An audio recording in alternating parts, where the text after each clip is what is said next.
Adonai, le Dieu créateur, l'univers est dans ta main, Seigneur. Voilà, bonjour frères et sœurs, Jean-Marc Bali, serviteur de l'Éternel. Voilà, je viens devant vous pour une nouvelle vidéo qui concerne le ministère des anges. Donc c'est la suite de la vidéo antérieure qui avait été faite déjà il y a quelques temps. Donc voilà, je l'avais promis une suite. On va terminer ce message. Voilà, il ne va pas être aussi long que celui de la dernière fois. Nous allons plutôt parler des anges, et puis des anges, on va terminer sur l'ange principal, l'ange déchu principal, Lucifer. Et donc, pour que vous ayez un certain nombre de connaissances par rapport à ça, et puis des connaissances bibliques naturellement, et que cela nous serve pour mieux comprendre les situations dans lesquelles nous sommes. Voilà, je vais commencer par la prière. Père, je te rends grâce, je te bénis. Je te remercie, Père, pour ta grâce, pour ta bonté. Je te rends grâce, Seigneur, parce que tu es un Père puissant et généreux. Tu es celui qui jamais ne nous abandonne malgré nos erreurs, malgré les fautes que nous pouvons commettre, les paroles que nous pouvons dire, les pensées que nous pouvons avoir. Seigneur, Dieu sait qu'il y a mille et une manières de pécher, mais toi, tu ne te lasses pas. Tu ne te lasses pas de pardonner, tu nous connais. Tu connais chacun d'entre nous. Tu connais chaque homme, chaque femme, et individuellement. Et c'est ça qui est extraordinaire, c'est que bien que nous connaissons, Seigneur, tu nous aimes inconditionnellement. Nous te remercions, nous te bénissons. Je te demande, Seigneur, de bénir ce message, bénir ceux qui vont l'écouter, bénir ceux qui vont être nourris de quelques paroles, ta parole. Je te bénis, Seigneur, je te rends grâce. Amen. Je prends autorité aussi, bien sûr, sur tout esprit impur. Tout esprit impur qui veut s'opposer à la diffusion de ce message. Au nom puissant de Jésus-Christ, je vous commande de quitter ces lieux, de ne pas intervenir en aucune façon. Au nom puissant et précieux de Jésus-Christ. Amen. Alors voilà, donc on avait parlé des anges déchus la dernière fois, on avait parlé de leur identité, on avait parlé de leur origine, on avait parlé aussi du fait que c'était des créatures spécifiques qui appartiennent à une certaine catégorie, d'accord ? Ils appartiennent à une certaine catégorie et surtout, il y a deux clans dans les anges. Il y a le clan des anges qui s'est formé contre Dieu à la suite de Lucifer et l'autre clan qui est resté fidèle à l'Éternel. Voilà. Donc, évidemment, on avait dit qu'on ne pouvait pas prier les anges. On ne peut pas prier les anges, on ne peut pas adorer un ange, d'accord. Les anges sont mis à notre service, c'est vrai. C'est écrit dans le livre des Hébreux, mis au service de ceux qui doivent hériter le salut. Donc chaque personne susceptible d'hériter le salut reçoit de la part du Père l'affectation d'un ange à sa vie. Ça, c'est des choses qu'il faut savoir et avec lesquelles on peut prier, demander au Père effectivement que l'ange puisse intervenir. Ils ne nous sont pas soumis, les anges, ils ne sont pas tenus de respecter nos ordres à nous. Ils sont soumis aux ordres de Dieu, n'est-ce pas? Ce que nous pouvons faire, c'est prier, et puis la réponse à la prière, ça peut être l'intervention d'un ange. Vous avez vu le cas d'Isaac et de Rebecca, où effectivement c'est un ange qui avait guidé le serviteur d'Abraham vers l'épouse future d'Isaac, n'est-ce pas? Les anges interviennent de différentes façons dans nos vies. Nous avions vu aussi qu'il était possible donc, dans la parole, on s'est dit dans la parole que l'hospitalité, parfois effectivement, Paul disait de ne pas oublier l'hospitalité parce que certains, de façon, comment dirais-je, inopportune, ont hébergé des anges. Donc c'est déjà une bénédiction d'héberger des anges, et d'avoir des anges, de les héberger chez soi. Et donc ces anges, effectivement, peuvent revêtir apparence humaine. C'est ce que ça veut dire. Ça veut dire qu'il y a des gens qui peuvent effectivement revêtir l'apparence humaine, vous voyez. Et ça se voit dans la Bible aussi, hein, c'est-à-dire Dieu peut lui apparaître sous la forme d'un ange quand il est venu à Abraham, quand il est venu à plusieurs d'autres personnes, voilà. Il y a une, comment dirais-je, une liberté, je dirais, de Dieu vis-à-vis de la forme qu'il peut prendre pour se présenter à quelqu'un. Et l'ange, pareillement, a la capacité de changer, n'est-ce pas, de forme, peut apparaître en tant qu'un ange, mais peut aussi apparaître en tant qu'un homme. Naturellement, nous n'en sommes pas encore là, nous, créatures humaines, mais voilà, c'est des choses qu'il faut savoir, qu'il faut connaître et avec lesquelles il faut être habitué. Parce que, comme je le dis souvent dans les prédications, c'est que la vie chrétienne est une vie surnaturelle. La vie chrétienne doit être une vie surnaturelle. D'accord ? Ce ne sont pas que des choses logiques, que des choses sensées. Bien sûr, il faut raisonner, on a une intelligence naturelle, il faut l'utiliser, mais il faut comprendre que le gros, comme on dirait, les 9/10 de l'iceberg sont spirituels. Ils sont immergés. Donc, notre travail, c'est d'apprendre à marcher avec Dieu et d'entrer de plus en plus dans ce monde spirituel pour être capable d'être un vase d'honneur, quelqu'un que le Seigneur pourrait utiliser, n'est-ce pas ? Et voilà. Donc, c'est ce qu'on avait vu au niveau des anges la dernière fois. Ah oui, un dernier point qui nous revient, c'est on avait parlé aussi de l'expérience de Jacob à Bethel, où il avait rêvé, n'est-ce pas, il avait rêvé d'anges qui montaient, qui descendaient une échelle. Et donc il s'est dit que ce lieu était un lieu où Dieu résidait. On avait vu effectivement qu'il y avait des lieux comme ça, donc que ce passage prophétique donnait quand même un enseignement capital, un enseignement important, qui est que certains endroits peuvent être des points de passage, des points où des anges arrivent à destination de la terre en provenance du ciel, ou inversement, en provenance du ciel à destination de la terre. Donc il avait vu sur l'échelle des anges monter et descendre en ce lieu spécifique, Bethel.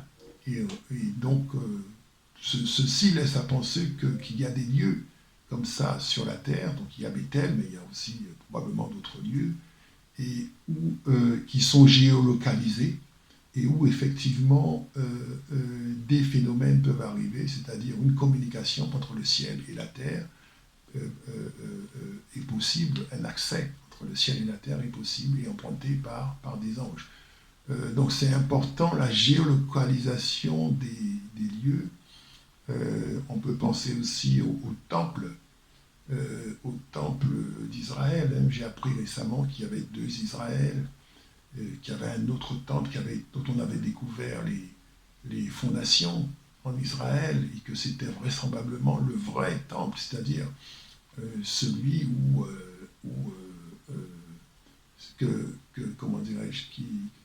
Jésus a marché quand il est venu en Israël, dont Jésus a parlé, que ce temple allait être... Voilà. Il y a beaucoup de choses comme ça, et qu'il faut comprendre. Il y a des principes, c'est-à-dire que le lieu est important. On ne peut pas dire c'est spirituel, ça peut se faire n'importe où. Donc il y a des choses spirituelles, des manifestations spirituelles qui ne peuvent se produire qu'à certains endroits spécifiques. C'est des endroits qui doivent être connus. Et nous devons, nous, chrétiens, disciples de Christ, avoir ces informations à notre disposition. Voilà, pour pouvoir les utiliser, puis surtout savoir être utile, et que Dieu puisse être en mesure de nous utiliser dans les choses spirituelles. D'accord ? Nous n'avons pas à lutter contre la chair et le sang, mais contre les principautés, les dominations, nous dit l'apôtre Paul. Donc ça veut dire quelque chose, ça veut dire qu'il faut connaître l'art du combat spirituel. C'est très important. Il y a des prédicateurs effectivement qui disent qu'il n'y a pas besoin de combat spirituel du moment qu'on a Christ en soi, qu'on a tout. Je pense que c'est une affirmation qui n'est pas exacte. Effectivement, on a Christ en soi, mais cela n'empêche qu'il faut combattre, il faut apprendre à combattre et apprendre, se laisser guider par le Seigneur, apprendre à marcher avec le Seigneur, ne pas se laisser égarer par les forces du mal. Tout ça, ça s'apprend, c'est une éducation.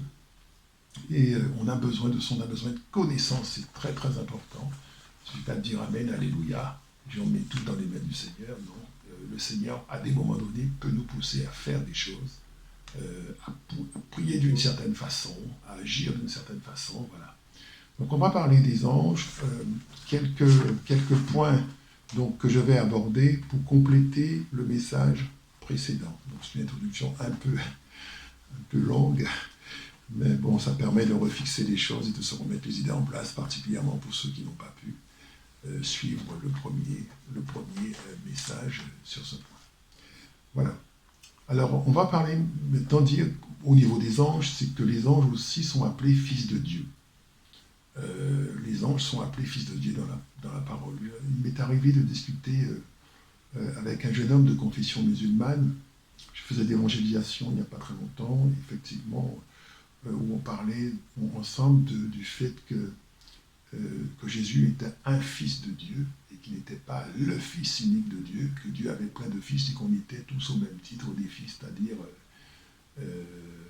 façon de dire que Christ, il n'est pas unique dans son genre et que n'importe qui, n'est-ce pas, peut se faire appeler fils de Dieu comme Christ s'est fait appeler fils de Dieu. D'accord ? Donc je vais éclaircir ce point-là, puisque les anges aussi, dans des passages de l'Écriture, se font appeler fils de Dieu. D'accord ? Donc on est dans le livre de Job, Job chapitre 38, à partir du verset 4. Je lis : « Où étais-tu quand je fondais la terre ? Dis-le, si tu as de l'intelligence. Qui en a fixé les dimensions ? Le sais-tu ? Ou qui a étendu sur elle le cordeau ? Sur quoi ces bases sont-elles appuyées ? Ou qui en a posé la pierre angulaire ? Alors que les étoiles du matin éclataient en chants d'allégresse et que tous les fils de Dieu poussaient des cris de joie. » Amen. Je vais relire ce passage. C'est Dieu qui interroge Job vers la fin du livre de Job. Il est presque sorti de son épreuve. On est au chapitre 38. Et Dieu prend la parole et s'adresse à Job. Il dit : « Où étais-tu quand je fondais la terre ? Dis-le, si tu as de l'intelligence. Qui en a fixé les dimensions ? Le sais-tu ? Ou qui a étendu sur elle le cordeau ? Sur quoi ces bases sont-elles appuyées ? Ou qui en a posé la pierre angulaire, alors que les étoiles du matin éclataient en chants d'allégresse et que tous les fils de Dieu poussaient des cris de joie. » Amen. Voilà, donc là c'est Dieu qui interroge. Bien sûr, Job n'a pas la réponse, hein. Il interroge Job, mais Job n'a pas les réponses, évidemment. En fait, le Seigneur lui parle de sa création, de la manière dont il a créé. Donc ici, là, vous voyez, on est en un temps où Dieu explique qu'il est en train de créer la terre. Il y a un moment où il a créé la terre. Hein, et où étais-tu quand je fondais la terre ? Donc à ce moment-là, quand il fondait la terre, c'est à ça que ça fait référence. Donc ça veut dire qu'à ce moment-là, les hommes n'existaient pas encore, puisque les hommes sont venus après. Il est écrit donc dans la Genèse, au commencement, Dieu créa les cieux et la terre. Et ensuite, Dieu créa toutes sortes de choses, jusqu'aux hommes, n'est-ce pas, qu'il a créé le 6e jour. Donc au moment où Dieu fondait la terre, on est avant le livre de la Genèse. D'accord ? Dieu créa les cieux et la terre, premier verset de la Bible. Donc on est avant tout ce qui va se passer dans la Genèse. Et on ne sait pas combien de temps est-ce que ça comporte. Vous voyez ? Et donc il est dit ici que les fils de Dieu poussaient des cris de joie. Ce sont des cris d'admiration. Ce sont des applaudissements, des acclamations. Ce sont une reconnaissance de la puissance de Dieu, de la sagesse de Dieu, de la force de Dieu, de l'intelligence de Dieu, du génie de Dieu, voilà, pour créer la terre. Et ça devait être une chose merveilleuse et pas la terre sur laquelle nous sommes. Je suppose que, et je pense qu'il y a peu de chances que je sois dans l'erreur, c'est que la terre telle qu'elle était fondée au tout début devait être quelque chose de magnifique, de merveilleux, et bien au-delà, en beauté, par rapport à ce qu'on a aujourd'hui, ce que nous, les hommes, nous en avons fait. Ouais. Voilà. Alors il est dit ici que les fils de Dieu poussaient des cris de joie. Ces fils de Dieu, c'est qui ces fils de Dieu? Ces fils de Dieu, ce sont des anges. Ces fils de Dieu, ce sont des anges qui étaient là. Vous voyez? Donc on les appelle fils de Dieu. Et si je reviens sur la conversation que j'avais avec ce jeune homme musulman, il m'expliquait effectivement que, voilà, que Jésus n'était pas fils de Dieu, fils unique. Mais la Bible ne nous enseigne pas cela. Vous voyez déjà, le mot fils est un mot générique. C'est un mot générique. Plusieurs personnes peuvent être appelées fils de Dieu. Vous voyez, ici on appelle les anges fils de Dieu. Les hommes qui ont accepté, les hommes et les femmes qui ont accepté Jésus-Christ comme Seigneur et Sauveur et qui marchent par l'Esprit de Dieu, ils sont fils de Dieu. Ils sont appelés aussi fils de Dieu. Il est écrit, celui qui est conduit par l'Esprit de Dieu est fils de Dieu. Vous voyez?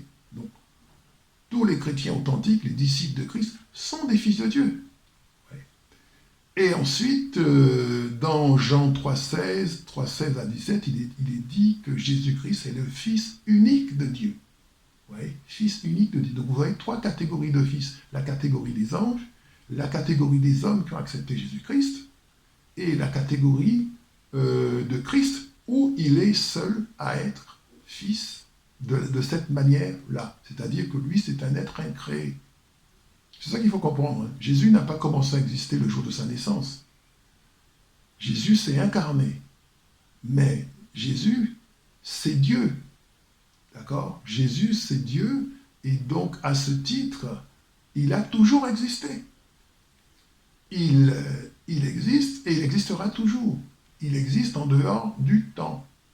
Donc, nous avons un moment où nous avons été créés, les anges aussi, à un moment, ont été créés, on a des êtres qui sont créés comme ça, les anges, les animaux, les hommes, etc., la terre, tout ça, ça a été créé à un moment, mais il y a des êtres qui sont incréés. Donc Dieu est incréé, son Fils Jésus-Christ est incréé, le Saint-Esprit est incréé. Ouais. Donc c'est pas du tout la même chose, plusieurs catégories de fils de Dieu. Voilà, c'est un point important. Donc les anges sont aussi appelés, il ne faut pas s'étonner, sont aussi appelés dans l'Écriture les fils de Dieu. Voilà. Ensuite, on va voir un deuxième point important concernant encore les anges, qui parle de leur capacité à désobéir. Parce que les anges sont dotés d'une volonté. Vous avez vu, ils sont loyaux ou déloyaux au Père. Et à ce titre, ils décident d'eux-mêmes de se soumettre ou de ne pas se soumettre. Ouais. Donc ils ont une volonté. Dans ce passage que je vais évoquer, il est question d'anges qui sont venus dans la dimension des hommes pour commettre l'impudicité avec les filles des hommes parce qu'ils les trouvaient belles. Et donc ils ont quitté leur rang, ils ont quitté l'ordre auquel ils appartenaient pour venir s'accoupler avec des filles. Et effectivement, c'est un peu comme si vous transposez cela, c'est un peu comme si des hommes pratiquaient la zoophilie. Ouais, ils sortent de leur catégorie pour aller faire des choses qui sont normalement réservées à leur catégorie. Je ne dis pas que les hommes se reproduisent entre eux. Je ne dis pas tout ça, mais en fait, c'est juste pour pointer l'idée qu'ils sortent de leur catégorie, de l'ordre à laquelle, pour venir effectivement faire des choses. Donc ça veut dire qu'en fait, ils n'ont pas gardé, comme dit la parole, ils n'ont pas gardé leur dignité. On en parle dans le livre de Jude. Il dit à propos de Dieu, Jude chapitre 1, à partir du verset 6 et 7, qu'il a réservé pour le jugement du grand jour, enchaînés éternellement par les ténèbres, les anges qui n'ont pas gardé leur dignité, mais qui ont abandonné leur propre demeure. Que Sodome et Gomorrhe et les villes voisines, qui se livrèrent comme eux à l'impudicité et à des vices contre nature sont donnés en exemple, subissant la peine d'un feu éternel. Amen. Voilà, je vais relire. Qu'il a réservé, donc on parle de Dieu là, qu'il a réservé pour le jugement du grand jour, enchaînés éternellement par les ténèbres, les anges qui n'ont pas gardé leur dignité, mais qui ont abandonné leur propre demeure. Que Sodome et Gomorrhe et les villes voisines, qui se sont livrés comme eux à l'impudicité et à des vices contre nature, sont donnés en exemple, subissant la peine d'un feu éternel. Amen. Voilà. Donc, qu'est-ce que ça signifie? Ça signifie que les anges sont capables de poser des actes, des actes négatifs, des actes d'impudicité. Donc, ceci nous ramène à l'époque de Noé, puisque ces relations contre nature entre des anges et des êtres humains donnent naissance à des êtres hybrides qu'on va appeler les géants de la Bible, qui sont issus de ces relations contre nature et qui vont effectivement être des êtres très grands, démesurément grands, je dirais, et qui donc n'ont pas la stature humaine, hein, c'est vraiment des êtres très très très très grands qui ont vécu sur la terre, et effectivement Dieu va se retrouver face à une contamination de l'espèce humaine qu'il a créée. Donc l'espèce humaine, la génétique de l'espèce humaine est contaminée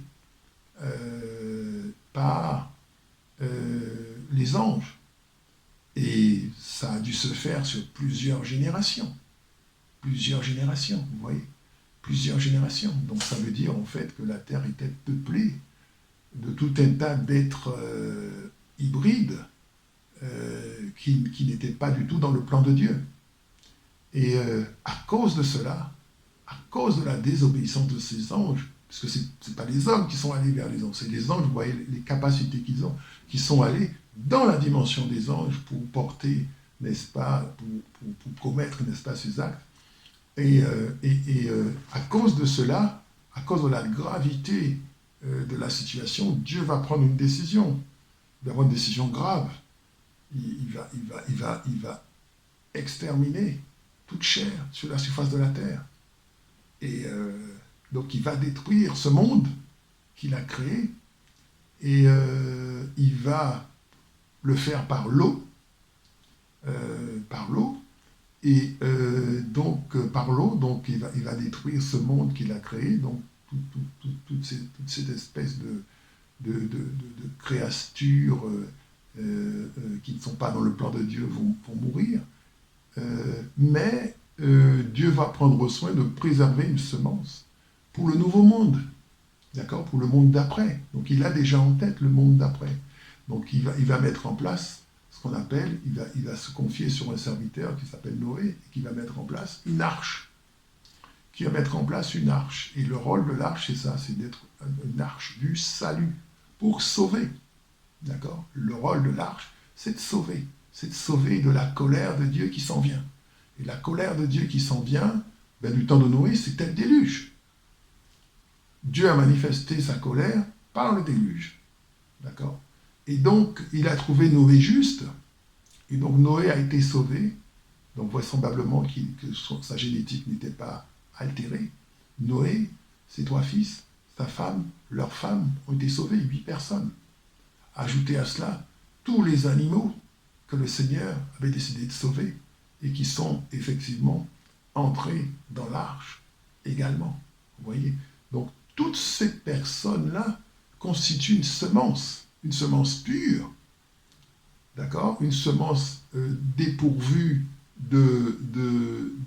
comment dirais-je, de la souillure génétique amenée par les anges, et cette semence-là va servir à repopuler le nouveau monde. Vous voyez? Et je pense que ça, c'est une figure de ce qui va se passer bientôt. C'est-à-dire que, comme il est écrit, le Christ a dit lui-même que du temps de Noé, il en sera comme du temps de Noé. Mais là, la colère qui s'en vient ne va pas se manifester par l'eau. la colère qui s'en vient, frères et sœurs, va se manifester par le feu. Et si vous lisez l'Apocalypse, vous verrez, hein, par le feu, vous cherchez l'expression par le feu dans le livre de l'Apocalypse, vous allez voir, c'est omniprésent, par le feu. Et les gens qui devront être sauvés, ben, comme du temps de Noé, devront entrer dans l'arche. Et aujourd'hui, l'arche, eh bien, c'est le Christ. Donc, pour être sauvé de la colère qui s'en vient, il faut entrer dans l'arche. Il faut entrer dans le Christ. Il faut être dans le Christ. D'accord ? Ça, c'est une image, et je pense que les hommes de Dieu d'aujourd'hui, ce sont des Noé. Ce sont des Noé. C'est-à-dire, le but, il faut qu'ils bâtissent une arche. Il faut qu'ils bâtissent une arche. Et donc, le Seigneur, tout comme il a amené les animaux deux par deux, et il va amener des gens dans l'arche. Il va amener des gens dans l'arche, il va amener des personnes, il va amener des gens qui vont venir. Donc, et c'est le Saint-Esprit qui fera ce travail. Donc, il s'agit bien sûr de bâtir une arche pour le Seigneur, de façon à ce que cette arche puisse permettre que les gens qui y sont soient sauvés. Vous voyez ? Voilà. Donc, c'est un temps crucial qu'on vit. Un temps crucial, et il faut se préparer, n'est-ce pas, à ce qui s'en vient. De même, on parle de l'eau comme une image du baptême, hein, dans Pierre 3, 21. Pardon. Ouais, c'est ça. Comme une image du baptême. D'accord ? Et de même, le baptême se fera par le feu. Rappelez-vous les lampes de feu, n'est-ce pas, sur les disciples. Les lampes de feu. D'accord ? Donc, il y a le baptême d'eau, puis il y a le baptême de feu. Voilà. Donc, vous voyez, ça se tient parfaitement. Voilà. Ensuite, troisième point, sur les anges que je vais évoquer, ben, c'est sur l'ange, effectivement, qui est le principal opposant à Dieu, qui s'appelle Satan, et qui était un ange très aimé de Dieu, qui avait beaucoup de capacités, beaucoup de, comment dirais-je, il était radieux, voilà, il était vraiment très très beau et très très, voilà, il avait dans la perfection, ouais. Donc c'est un ange vraiment qui a été créé de façon vraiment extrêmement parfaite, et qui, au bout d'un moment, du fait de sa beauté, s'est enorgueilli et s'est dit, mais, et pourquoi pas ? Pourquoi ne devrais-je pas, moi, être adoré ? Pourquoi est-ce que c'est Dieu qui reçoit l'adoration ? Je veux de l'adoration. Et là, tout a commencé, la déchéance a commencé, le jugement de Dieu s'est abattu sur lui. Il y a eu, c'est-à-dire c'est une tentative de coup d'État dans le ciel. Et là, donc, ce qui fait que les anges se sont battus entre eux. Donc ça s'apparente un peu à une guerre civile, dans un même royaume. Les citoyens, les uns se battent contre les autres. Et les sujets du royaume se battent les uns contre les autres. C'est une guerre civile. Et donc, voilà. Et donc, Satan a été déchu. Voilà. Donc, on en parle dans un passage un petit peu long, mais je vais le lire quand même. On est dans Ézéchiel 28, à partir du verset 12. Je vais le lire une seule fois. Fils de l'homme, prononce une complainte contre le roi de Tyr. Tu lui diras, ainsi parle le Seigneur l'Éternel. Tu mettais le sceau à la perfection.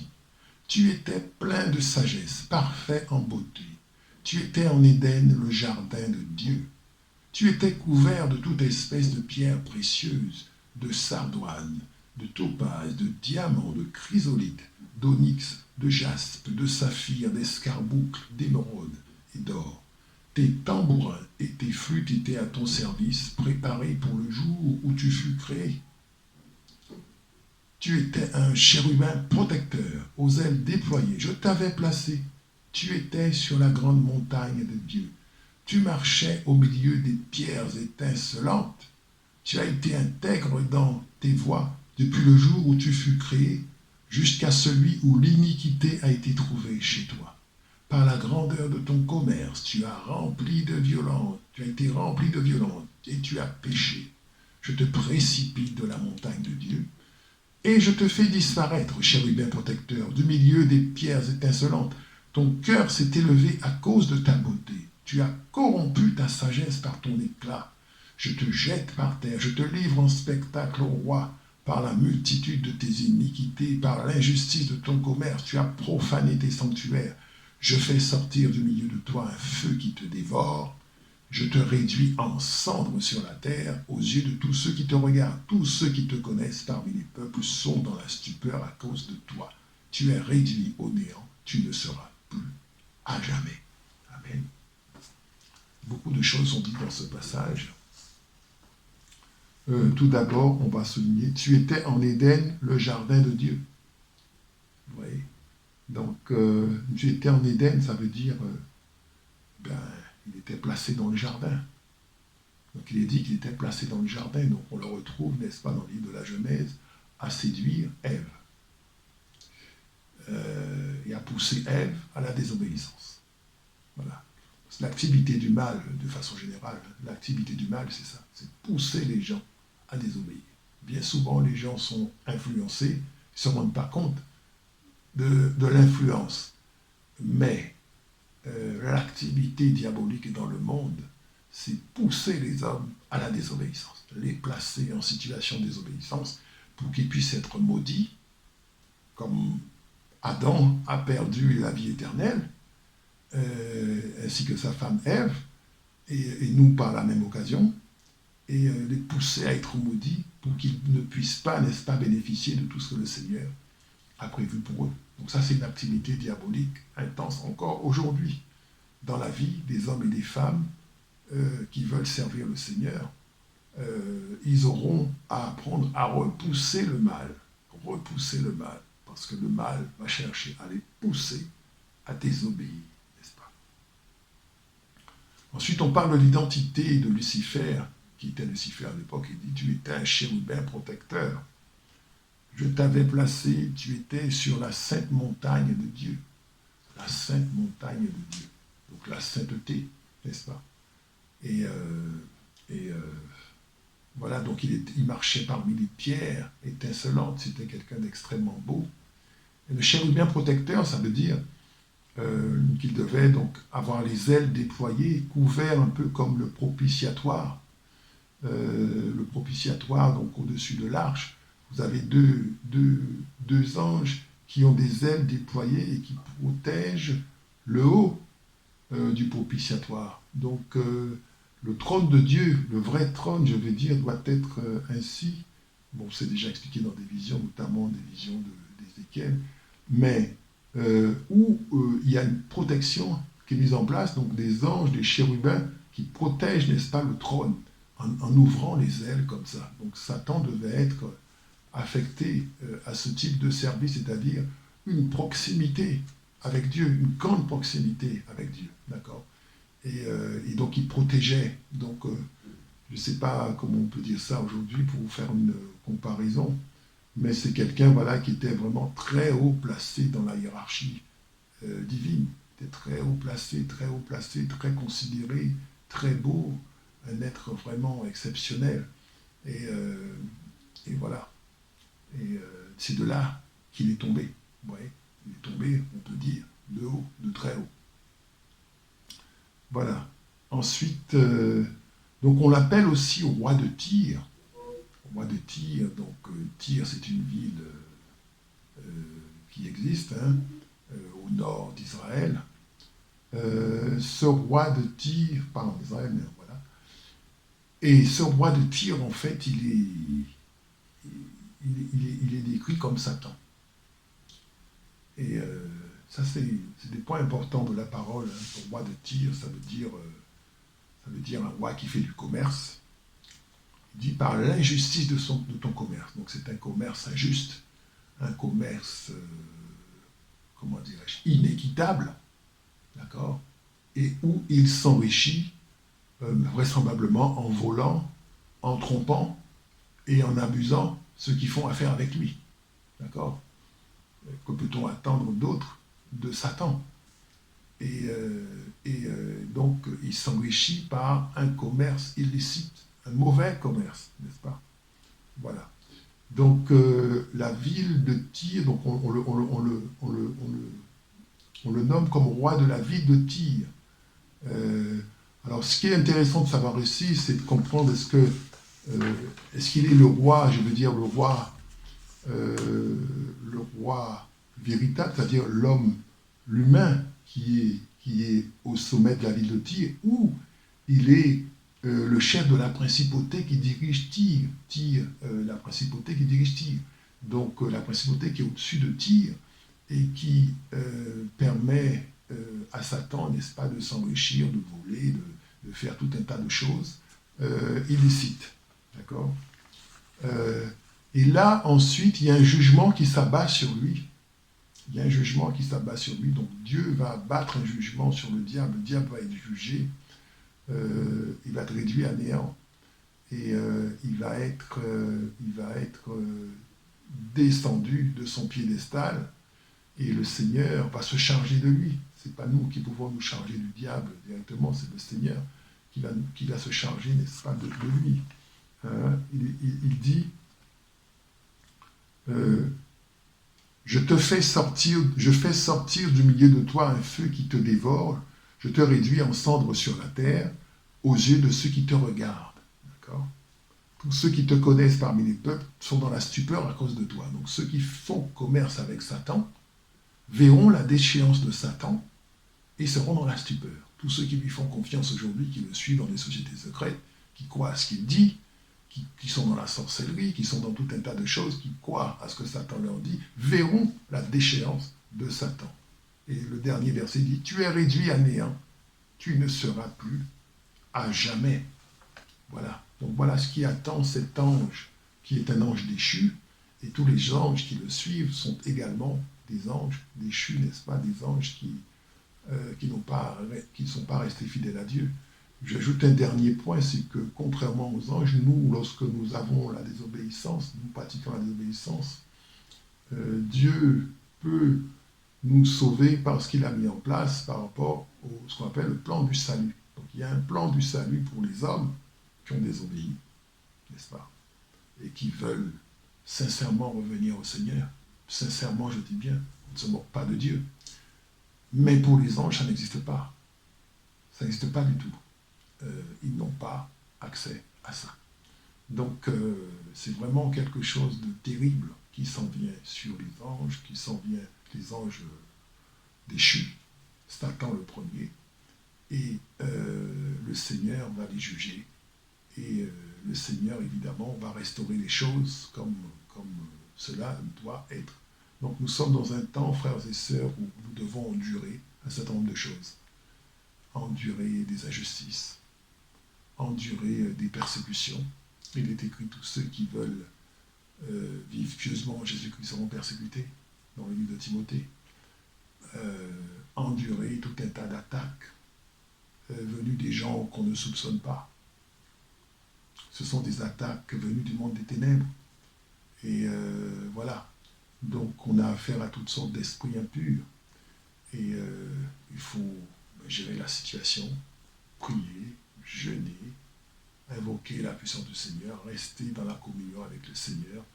Et puis voilà, continuer à marcher comme ça, endurer jusqu'au bout, invoquer le Seigneur. Et le Seigneur est là. L'apôtre Paul avait dit, à propos de ceux qui étaient avec lui, il avait dit, tous m'ont abandonné. La vie de l'apôtre Paul, je pense, c'est la vie typique du disciple. Il se fait abandonner. Il dit, tous m'ont abandonné. Et je pense que quand on est un chrétien authentique, on se fait abandonner. Et parce que personne ne veut suivre l'évangile comme ça. On se fait abandonner. Et puis, mais il dit, et j'ai été, et c'est le Seigneur seul qui m'a assisté dans ma défense. Il faudrait que je retrouve le verset. C'est le Seigneur seul qui m'a assisté dans ma défense, et j'ai été délivré de la gueule du lion.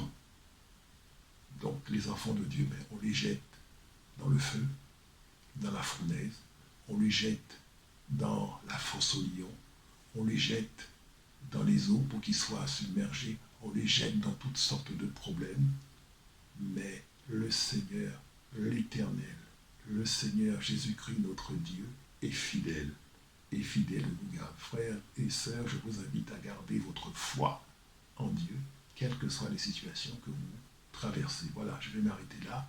Je vous bénis dans le nom précieux de Jésus-Christ de Nazareth. Que le Seigneur vous bénisse et qu'il vous garde. C'était Jean-Marc Bali. Et on se dit à bientôt pour une prochaine vidéo. Amen. Adonai, le Dieu créateur, l'univers est dans ta main, Seigneur, éternel est ton nom, Adonai. Adonai, le Dieu créateur, l'univers est dans ta main, Seigneur, éternel est ton nom, Adonai. Nos mains sont levées, nous voulons t'élever, t'adorer et te célébrer, Adonai. Tu es le Père de tous ceux qui ont le Fils en eux. Tu es Dieu. Tu remplis les cieux, Adonai. Nos mains sont levées, nous voulons t'élever, t'adorer et te célébrer, Adonai. Tu es le Père de tous ceux qui ont le Fils en eux. Tu es Dieu. Tu remplis les cieux, Adonai. Adonai, tout le temps je suis à toi. En toi je veux te sentir en moi. Contempler la gloire de ta beauté. Me réjouir au cœur de ta bonté, oh Adonai. Allons à la fontaine de nos amours, allons nous enivrer du vrai bonheur tous les jours, Adonai. Dans tes bras je voudrais rester longtemps pour recevoir les merveilles de ta gloire, Adonai. Oh, tous les soirs, notre étoile revient faire briller la flamme de l'unité pendant nos heures d'intimité, oh Adonai. Adonai, toi le maître de mon cœur, Adonai, ce bien-être qui demeure, Adonai.